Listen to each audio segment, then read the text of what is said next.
चुनाव में जो देखने को मौका मिला, जिला पंचायत सदस्यों का चुनाव रहा हो, जब जनता ने चुनाव उनके सामने आया तो जनता ने अपना समर्थन दिखाया और सबसे बड़ी संख्या में उत्तर प्रदेश में समाजवादी पार्टी के सदस्य भी जीते, बीडीसी भी जीते, प्रधान भी जीते। लेकिन सरकार ने यह तय कर लिया कि उन्हें लोकतंत्र में बहुमत जिसको मिला उसकी कोई परवाह नहीं है, जो जनादेश है उसकी कोई परवाह नहीं है, और जानबूझ करके रणनीति बना करके और फुल फ्लैश प्लानिंग करके जो चुनाव कराए गए उस हमारे और आपके सामने परिणाम हैं। लोकतंत्र में ऐसा नंगा नाच किसी सरकार ने नहीं किया होगा जितना भारतीय जनता पार्टी ने नंगा नाच किया है। इतनी गुंडागर्दी जिसकी कोई कल्पना नहीं कर सकता था। अगर कोई पर्चा खरीदने गया है, पर्चा लेकर के पहुंचा है, तो उसका इंतजाम पूरा का पूरा किया प्रशासन ने कि कैसे छीना जाएगा। जिस प्रदेश की पुलिस और जिस प्रदेश के प्रशासनिक अधिकारी इस बात पे लगे हों कि पर्चा कैसे छीना जाएगा, और उसी समय हम लोगों ने वो चीजें देखी जो कभी कल्पना नहीं कर सकते हम। हमारी बहनों के साथ क्या व्यवहार हुआ, उनके कपड़े छीन लिए गए, उनके साथ जो व्यवहार हुआ, अपमान हुआ, कोई कल्पना नहीं कर सकता था। जो सपना दिखा रहे थे कि समाज को हम एक अच्छे रास्ते पर लेकर के जाएंगे, उनने उत्तर प्रदेश की बहनों के साथ कैसा व्यवहार किया, और केवल इसलिए कि ब्लॉक प्रमुख उनका बन जाए। पैसा चला वो अलग है, झूठे मुकदमे दर्ज हुए वो अलग है, गंभीर धाराओं में लोगों को घर पर नहीं रहने दिया वो अलग बात है।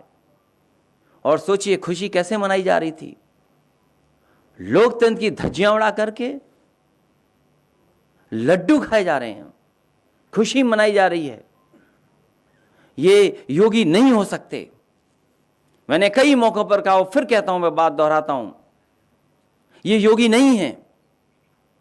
अगर कोई योगी होता तो शायद जनता को दुख नहीं देता। और मैं क्या कहूं, आज तो रिकॉर्डिंग है सबके सामने। लखीमपुर में जो बहनों के साथ हुआ उसकी बाकायदा रिकॉर्डिंग है कि कौन कौन उसके कपड़े को छीन रहे थे। दोनों बहनें मुझसे मिली यहां करके, दोनों बहनों से मैं मिला और हमने भरोसा दिलाया कि पूरे के पूरा उनके सम्मान के लिए समाजवादी पार्टी उनके साथ खड़ी दिखाई देगी। इटावा के एसपी सिटी, उनका कहना, उनका मोबाइल पे बात करना, किस वरिष्ठ अधिकारी से बात कर रहे थे वो वही जानते हैं। लेकिन वो खुद कह रहे हैं कि भारतीय जनता पार्टी के जिलाध्यक्ष, भारतीय जनता पार्टी के विधायक, भारतीय जनता पार्टी के कार्यकर्ता ये बम, ये इस तरह का पथराव और इस तरह की कानून व्यवस्था खराब कर रहे हैं। जहां नहीं जीत सकते थे चुनाव, वहां सोचिए बराबर करके चुनाव जीत लिया, बराबर कर करके चुनाव जीत लिया। और संज्ञान में कौन ले इस बात को? एसपी सिटी अपमानित हो जाए, एसपी सिटी झापड़ खा जाए, पत्रकार खुलेआम पिटे उन्नाव में, प्रदेश के दूसरे हिस्सों में पत्रकार पिटे, इस सरकार को उसकी परवाह नहीं। वो भी लोकतंत्र के धज्जियां उड़ते हुए बधाई दे रहे हैं। इससे ज्यादा शर्मनाक काम और कुछ हो नहीं सकता। ये सब जनता ने देखा है और समय आने पर जनता हिसाब किताब करेगी और जनता इनको सबक सिखाने का भी काम करेगी। जो कुछ और जिलों में हुआ है, तमाम कार्यकर्ता नेता हमें मिले हैं, जानकारी मिली है, पार्टी कार्यालय में सूचना मिली है। जिस तरीके से कोरोना में इन्होंने सही आंकड़े नहीं दिए कि कितने लोगों की जान चली गई, कितने लोगों की कोरोना की वजह से जान चली गई, न कोई मदद पहुंची उन तक, न कोई आंकड़े दिए हैं। संख्या क्या है ये सरकार नहीं बताना चाहती, क्योंकि सरकार मदद नहीं करना चाहती है। एक बार शिक्षक लोगों को जो ड्यूटी पे गए थे कहा कि केवल 3 लोगों की जान गई है। बाद में संगठन और हम सब लोगों ने जब सवाल खड़े किए तो सरकार को स्वीकार करना पड़ा कि कितनी बड़ी संख्या में जान गई है। जो और प्रदेशों में जो होता हो वो होता हो, लेकिन उत्तर प्रदेश में जितना गुंडागर्दी हुई है शायद पूरे पॉलिटिकल कैरियर में अभी तक मैंने गुंडा शब्द इस्तेमाल नहीं किया था। जब से पंचायत के चुनाव देखे हैं टीवी पर और लोगों ने बताया और जानकारी की कि भारतीय जनता पार्टी से बड़ी गुंडागर्दी वाली पार्टी कोई हो नहीं सकती, और प्रशासन का साथ लेकर के गुंडागर्दी करना, ये लोकतंत्र में नई परिभाषा तय की है। इसी तरह जो गोरखपुर में हुआ है, हमारा पार्टी का कार्यकर्ता बैठा है, चिन्हित कर करके उसकी टांग तोड़ दी गई, वो खड़ा है, बैठा है यहां पर। हमारे ये पूर्व पार्टी में है, इनके भाई हैं, इनका चिन्हित करके इनका हाथ तोड़ दिया गया। न जाने कितने लोगों पर झूठे मुकदमे दर्ज हुए, न जाने कितने लोगों पर गंभीर धाराएं लगी हैं, न जाने कितनी। घरों को गिराने के लिए तैयारी कर ली कागज की। इसलिए जो हुआ है वो सबने देखा है, और समय आने पर जनता इनको सबक सिखाने का काम करेगी। एक बार फिर मुझे खुशी है इस बात की कि डॉक्टर धर्मपाल सिंह जी समाजवादी पार्टी में आ रहे हैं। केवल हम ही नहीं चाहते थे, हमारी पार्टी के बहुत कार्यकर्ता नेता चाहते थे कि ऐसा नेता समाजवादी पार्टी में शामिल हो जाए तो पार्टी और मजबूत आसपास जिलों में दिखाई देगी। मुझे खुशी है कि डॉक्टर धर्मपाल सिंह आज समाजवादी पार्टी में शामिल हुए हैं। मैं इनको बधाई देता हूं, इनके सभी साथियों को बधाई देता हूं, उनका सभी कार्यकर्ताओं का मैं स्वागत भी करता हूं। साथ ही साथ बहुजन समाज पार्टी के बहुत ही जिम्मेदार नेता कुंवर चंद वकील, जो चुनावी लोकसभा के लड़े थे, सामाजिक कार्यों में लगातार समाज में दलित पिछड़े उनकी मदद करते रहे, मैं इनका स्वागत करता हूं। इनके साथ जितने भी सहयोगी साथी आए हैं, मैं उनको भी बहुत बहुत बधाई देता हूं और मुबारकबाद देता हूं कि आपके आने से, आप दोनों लोगों के आने से पार्टी के तमाम लोग का मनोबल भी बढ़ेगा और एक ताकत बनी है कि आने वाले समय में पार्टी का परिणाम भी बहुत ऐतिहासिक होने जा रहा है। और आगरा के आसपास हम आपको भरोसा दिलाते हैं कि जिस तरीके से समाजवादी पार्टी ने सबको साथ लेकर के चलने का फैसला लिया है और विकास के रास्ते को और मजबूत करना है, क्योंकि दुनिया में आगरा का एक अपना नाम है, अपनी पहचान है। अगर देखा जाए किसी तरह का टूरिज्म जो होता है वो सबसे बड़े पैमाने पर आगरा से मदद मिलती है। एक्सपोर्ट के मामले में भी बहुत आगे है। जो आगरा के साथ भेदभाव किया गया है, जो आगरा के विकास को रोका गया है, केवल आगरा नहीं उसके आसपास के लोगों का जो विकास रोका है, चाहे वो हमारे किसान हों, हम आपको भरोसा दिलाते हैं कि समाजवादी पार्टी जिस तरीके से विकास कार्यों को आगे ले जा रही थी, आगे भी ले जाने का काम करेगी। मैं इसी के साथ सभी साथियों का बहुत बहुत स्वागत करता हूं, धन्यवाद देता हूं। और मैं आपसे कहूंगा कि गोरखपुर में जिस तरह की घटनाएं हुई हैं, क्योंकि मुख्यमंत्री जी अपने यहाँ एक्सपेरिमेंट पहले करते हैं, गुंडागर्दी का एक्सपेरिमेंट वो अपने वहाँ पहले करते हैं और उसको लागू फिर उत्तर प्रदेश में हर जगह करते हैं। मुझे दुख इस बात का है कि कल भारतीय जनता पार्टी ने, उनके नेताओं ने सबको बधाई दी, सबका धन्यवाद दिया, लेकिन पुलिस का धन्यवाद क्यों नहीं दिया? जिन जिलाधिकारियों ने झूठे मुकदमे लगाए, सुबह से लेकर के शाम तक परेशान रखा बीडीसी और जिला पंचायत सदस्यों को, उनको धन्यवाद क्यों नहीं दिया? अगर इनको न लगाया गया होता तो उत्तर प्रदेश का परिणाम ही दूसरा होता। मैं कहूँगा कि जो गोरखपुर में अन्याय का, गुंडागर्दी का एक्सपेरिमेंट हो रहा है वो आप बताएं, और उसके बाद जो प्रेस सवाल पूछना चाहेगी पूछ लेगी।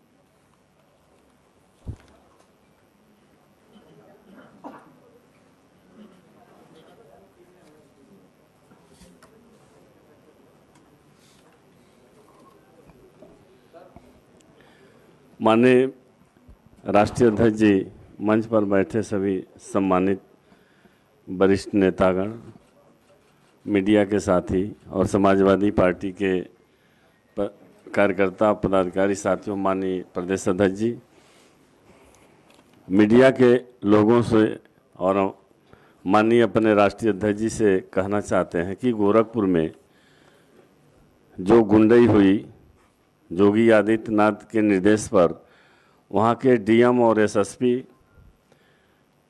खुला भारतीय जनता पार्टी के प्रत्याशियों का मदद कर रहे थे। यहाँ तक जो पूरे ज़िले की यही हालत थी, लेकिन खोराबार में हम लोग थे, वहाँ शैलेश खोराबार ब्लॉक और गोरखपुर जनपद शैलेश यादव चुनाव लड़ रहे थे और इनका पर्चा दाखिला कराने के लिए हम लोग वहाँ जद्दोजहद कर रहे थे। माननीय विजय बहादुर यादव जी और सभी समाजवादी पार्टी के वरिष्ठ नेता हम लोग साथ में थे।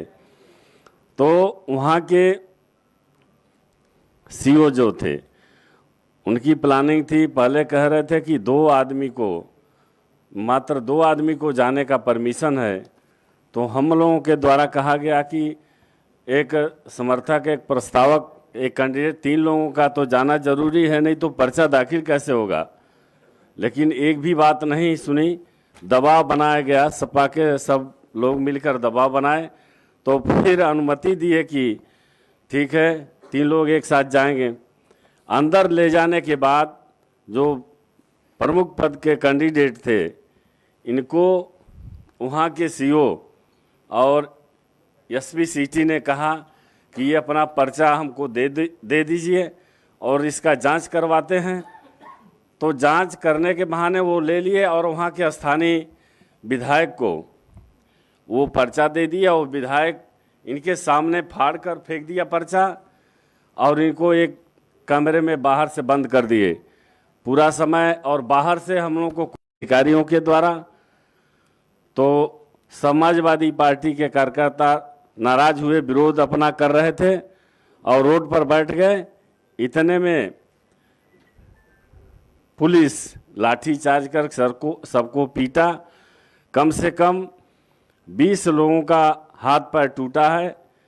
इसमें प्रत्याशी जो थे शैलेश यादव, उनके भाई दुर्गेश यादव का पैर टूटा है और मेरा छोटा भाई मनोज निषाद, इसका हाथ टूट गया है, सर फट गया है। ऐसे 22 लोग जो समाजवादी पार्टी के वर्कर हैं, सबको पुलिस ने पीटा। तो ऐसे पूरे जनपद में हमारा तो ये मानना है कि पूरे पूर्वांचल में ये पुलिस और भाजपा के वर्कर मिलकर पर्चा दाखिला नहीं करने दे, तमाम जगहों पर पर्चा फाड़ दिए हैं लेकर। वहाँ चरगावा ब्लॉक में रामाश्रय निषाद पर्चा वही गोरखपुर में ही पड़ता है चरगावा ब्लॉक, वहाँ उनके साथ मारपीट किए, उनका भी पर्चा फाड़ के फेंक दिए। चौरी चौरा में एक निषाद लड़ रहे थे, कैंडिडेट थे, उनका भी पर्चा फाड़ के फेंक दिया गया, मारपीट किया गया। खास करके पिछड़े वर्ग के लोग जो समाजवादी पार्टी से जुड़े हैं, उनको टारगेट किया गया, उनको फर्जी मुकदमा में फंसाने की धमकी, उनके ईंट भट्ठों पर जेसीबी भेजकर गिरवाना, मकान गिरवाना, बाउंड्री गिरवाना, यह धमकी देकर वहाँ अपने कैंडिडेट को भारतीय जनता पार्टी ने जिताया है। ऐसी घटना तो हम कभी नहीं देखे थे अपने राजनीतिक जीवन में। इस तरह से पुलिस प्रशासन और भारतीय जनता पार्टी के लोग जितना गुंडाई किए हैं, इसका कोई रिकॉर्ड नहीं अब तक मिलता है। तो हमारा प्रेस के माध्यम से, प्रेस के लोगों से माननीय अपने राष्ट्रीय अध्यक्ष जी से निवेदन है कि हम वहाँ जोगी जी का बराबर हम लोगों का जवाब दे सकते हैं और दिया जाता है। उनके किसी भी गुंडाई का जवाब हम लोग देने में सक्षम हैं।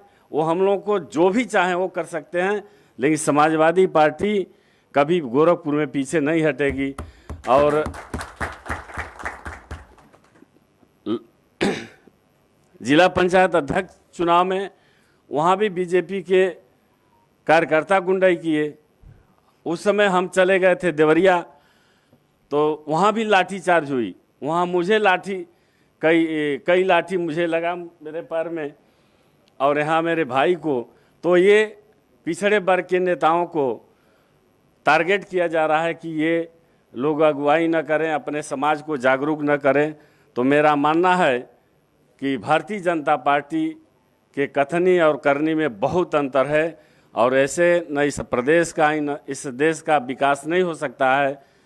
और हम मांग करते हैं अपने राष्ट्रीय अध्यक्ष जी से, प्रेस के लोगों से, कि वहाँ न्याय मिलना चाहिए और हमारी बात को आप लोग इसको उचित माध्यम से उठाने का प्रयास करें। इसी के साथ हम अपनी बात समाप्त करते हैं। जय हिंद, जय भारत, जय समाजवाद। जी आइए यूपी की पॉलिटिक्स में एक जंगल राज का आरोप हमेशा से लगता आया है, जो आप सरकार में बीजेपी आप पर लगाती थी। अभी जो आपने बातें कही है वो भी उसी जंगल राज की बातें की ओर इशारा है कि महिलाओं के साथ ज़्यादा समाजवादी पार्टी को समर्थन दिया, भारतीय जनता पार्टी को हरा दिया, इसीलिए पूरे प्रशासन को लगा करके और भारतीय जनता पार्टी ने अपने गुंडों को आगे कर करके जो बहुमत का था, जनमत था, उसका अपमान किया है। ये जनता देख रही है और समय आने पर जनता एक बार फिर इन्हें उखाड़ फेंक देगी।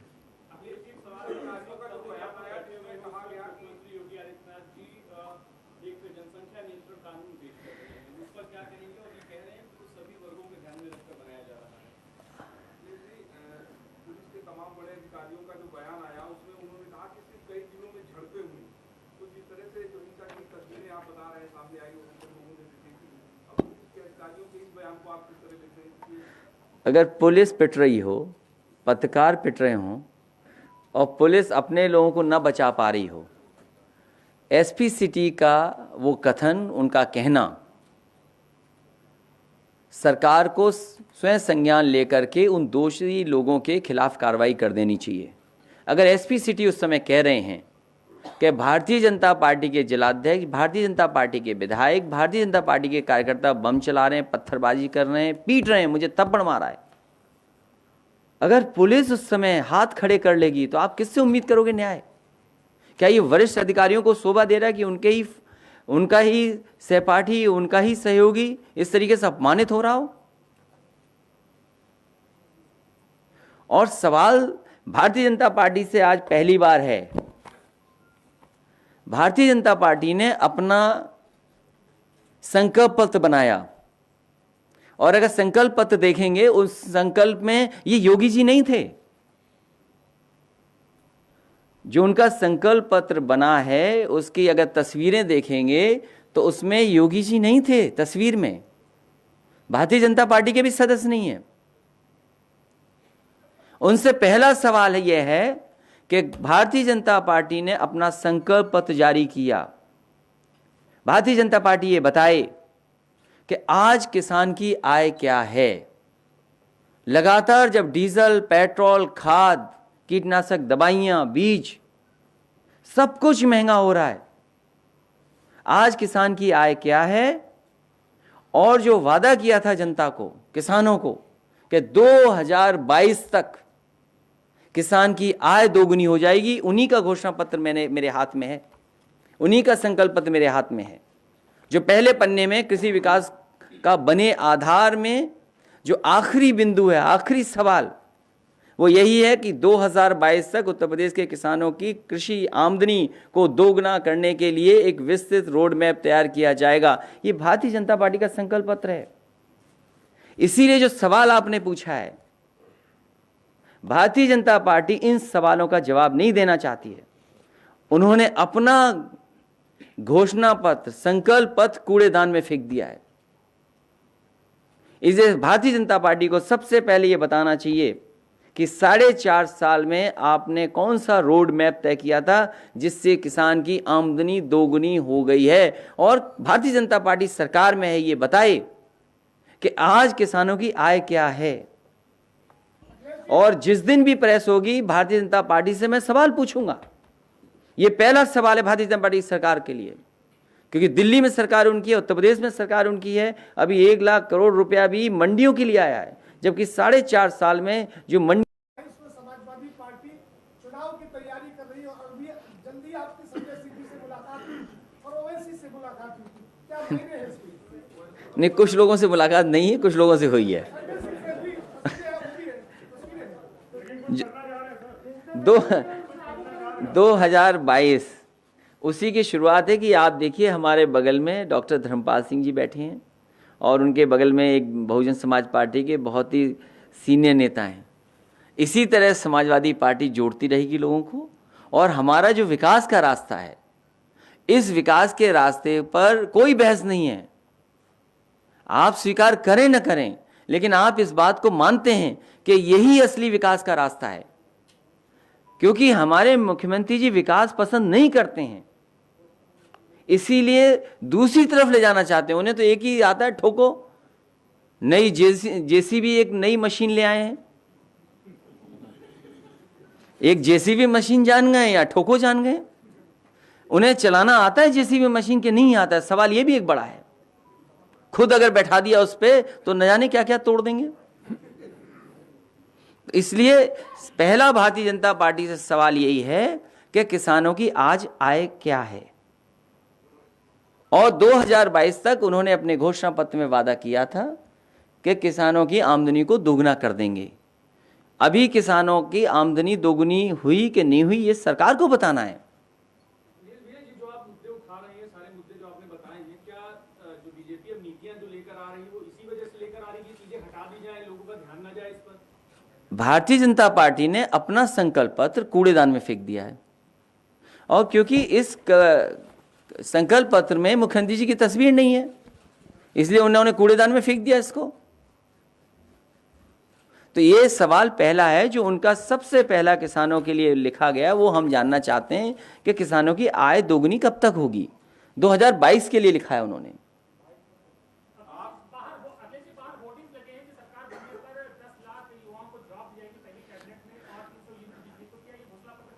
अभी घोषणा पत्र आएगा, इससे ज्यादा किसानों की मदद, इससे ज्यादा नौजवानों के रोजगार नौकरी का इंतजाम समाजवादी सरकार करेगी।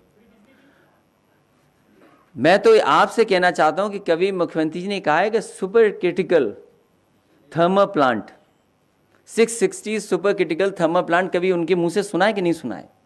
अगर नहीं सुना है तो वो बिजली के बारे में नहीं जानते। विपक्ष के बिखरने से ही भाजपा को फायदा मिलता है। विपक्ष की कोशिश होगी, समाजवादी पार्टी की कोशिश होगी, ज्यादा से ज्यादा दल को साथ ले लें।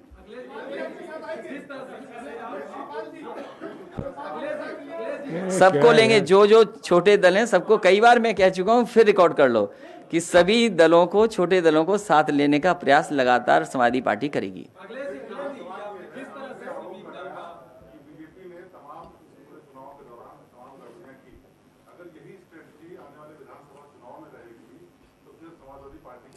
भारतीय जनता पार्टी जनता से नहीं लड़ सकती। जनता बदलाव चाहती है, और बदलाव का परिणाम आपने देखा है कि सबसे ज्यादा जिला पंचायत सदस्य समाजवादी पार्टी के जीते थे। आज भी गिनती कर सकते हैं, लेकिन जिस तरीके से भ्रष्टाचार, पैसे का और प्रशासन का इस्तेमाल हुआ है, उससे परिणाम बदले हैं। ये भारतीय जनता पार्टी कहती थी कि नोटबंदी से भ्रष्टाचार खत्म हो जाएगा, लेकिन पूरे उत्तर प्रदेश ने देख लिया है कि जिला पंचायत सदस्यों को और वीडीसीओ को कैसे मनाया। मैं उसका जवाब दे चुका हूं, पूरी बात कह के जवाब दे चुका हूं। मैं आज है गन्ना किसानों का।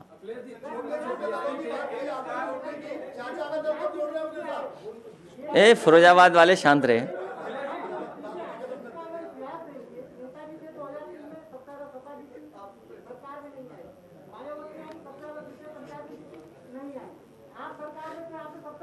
मैं आपसे सहमत हूं कि ये सरकार में नहीं आएंगे।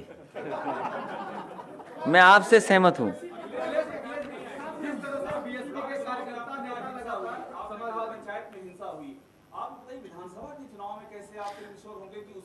उत्तर प्रदेश की जनता भारतीय जनता पार्टी को हटाना चाहती है।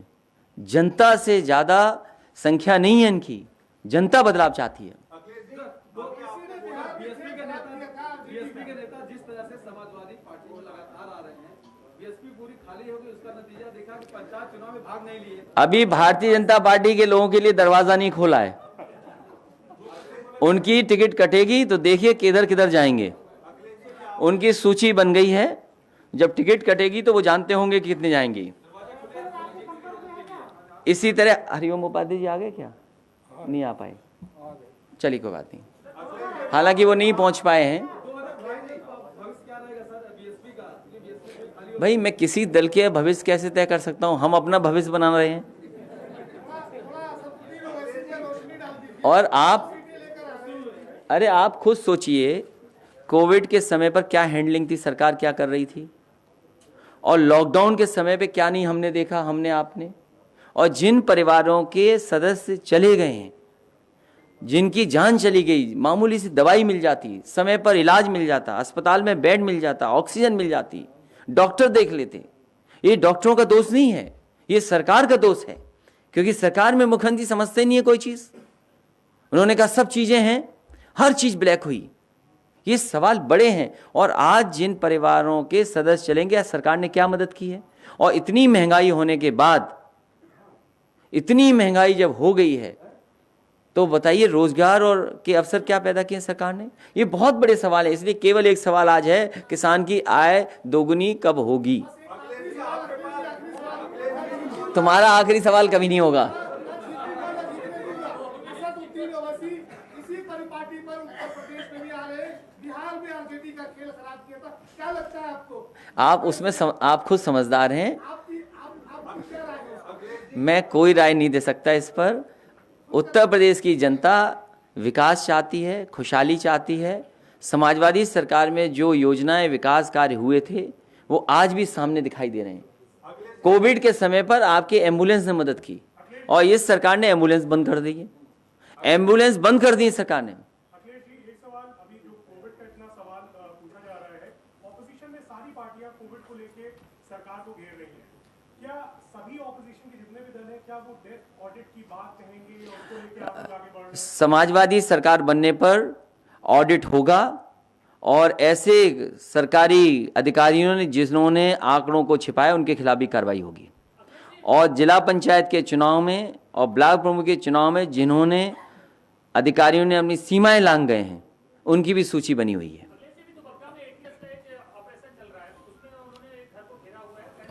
मैं उत्तर प्रदेश की पुलिस पर और खासकर बीजेपी की सरकार भरोसा नहीं कर सकता। इसलिए साथ ही में दो हमारे साथी जिनका जन्मदिन है, उनको बहुत बहुत बधाई।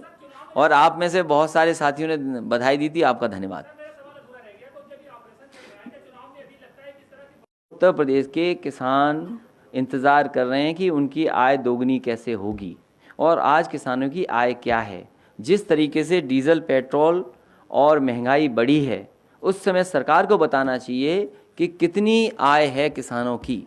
और जो कोविड के समय पर जो कारोबार बर्बाद हो गया, छोटे दुकानदार बर्बाद हो गए, छोटे ठेले लगाने वाले, रेडी लगाने वाले, या कारोबारी थे, डे टू डे कमाने वाले लोग, डेली वेजेस पे काम करने वाले, आखिरकार उनकी क्या सरकार ने मदद की है? ये बड़े सवाल हैं।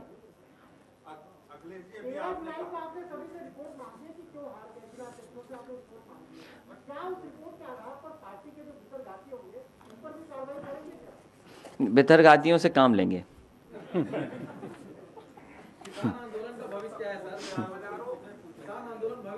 कई बार नहीं बता सकते ना कौन बेतरगाती है, ये नहीं पता तो लग जाता है, लेकिन आप मुंह पे नहीं कह सकते हो। मैं अनिल सैनी जी को बहुत बधाई देता हूं उनके जन्मदिन पर। खुर्रम निजामी जी को बहुत बहुत बधाई। और एक बार